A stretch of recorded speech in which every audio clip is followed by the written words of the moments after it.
കപ്പിത്താനി ദൃശ്യമലയിലൊപ്പം ആര്യ തെവർക്കുളത്തിൽ കണ്ണൻ സ്രാങ്ക് പിന്നെ ശംഭു ഏട്ടൻ.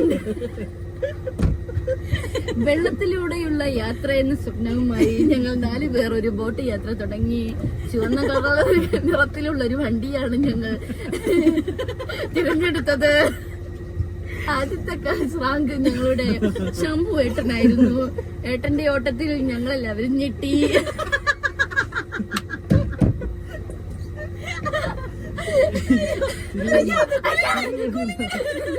അത് കഴിഞ്ഞ് ആര്യ തെവർക്കുളത്തിൽ ഒരു ഓട്ടം തുടങ്ങി. അവിസ്മരണീയമായ ഒരു ഓട്ടമായിരുന്നത്. വീട്ടുപേരിനോടൊപ്പമുള്ള കുളത്തിൽ എന്ന പോലെ കുളമാണെന്ന് കരുതി, പക്ഷെ ഇതൊരു വലിയ തടാകമാണ്. അത് കഴിഞ്ഞ് കണ്ണൻ സ്രാങ്ക് വന്നു. കണ്ണൻ സ്രാങ്കിനോട് പറഞ്ഞതാണ് അങ്ങോട്ട് പോകരുത്. അങ്ങനെ സ്രാങ്ക് പോയി ഞെട്ടിച്ചു കളഞ്ഞു. ഒരു പാറയിൽ പോയി ഇടിച്ചു. ഞങ്ങളുടെ 40 രൂപ റീഫണ്ട് കിട്ടില്ലെന്ന കാര്യം തീർച്ചയാക്കി ഞങ്ങൾ മടങ്ങി.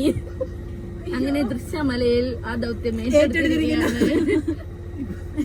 അങ്ങനെ ഒരു എന്റർടൈൻമെന്റിനായി ഞാനിങ്ങനെ വളച്ചു മാട്ടി പോയിക്കൊണ്ടിരിക്കുന്നു. 1 മണിക്കൂർ നേരത്തെ യാത്രയാണ് ഞങ്ങളുടെ. നമ്മൾ നേരെ പോവാം. നമ്മള് കൊറേ വളഞ്ഞിട്ടാണ് വന്നത്. ഏച്ചിയെ മിണ്ടാതിരിക്കുക. ഏച്ചി ഇനി മിണ്ടയാലെടുത്ത് തോട്ടിലെറിയാം. ഞങ്ങൾ യാത്ര തുടരുകയാണ്. മുന്നോട്ട് നോക്കുമ്പോൾ ഞാൻ ഒന്നും തന്നെ കാണുന്നില്ല. പക്ഷെ ഈ മണ്ടന്മാർ വിചാരിക്കുന്നത് ഞാൻ വളരെ നല്ലൊരു കപ്പിത്താനിയാണെന്നാണ്. അങ്ങനെ ഞങ്ങൾ മുന്നോട്ടും പിന്നോട്ടും പോയിക്കൊണ്ടിരിക്കുന്നു. കുരുത്തം കെട്ട ചെക്കൻ ഞങ്ങളുടെ ബോട്ടിനെ വിളിച്ചുകൊണ്ടിരിക്കുന്നു. വന്നിരിക്കടാ കുരുത്തം കെട്ടവനെ. നമ്മൾ വീണ്ടും മുന്നോട്ട് യാത്ര തുടങ്ങുകയാണ്.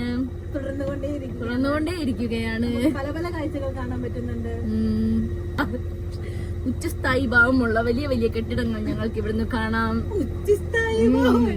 അതിനൊക്കെ വെള്ള നിറത്തിലുള്ള പെയിന്റ് ആണെന്ന് എനിക്ക് തോന്നുന്നു. അടുത്തെത്തിയപ്പോൾ ചിലപ്പോൾ വേറെ നിറമായിരിക്കാം. അപ്പൊ നമ്മൾ തിരിച്ചുകൊണ്ടിരിക്കുകയാണ്. കണ്ണൻ സ്രാങ്കിന്റെ അഭിപ്രായ പ്രകാരം ഞാൻ വണ്ടി തിരിച്ചിരിക്കുന്നു.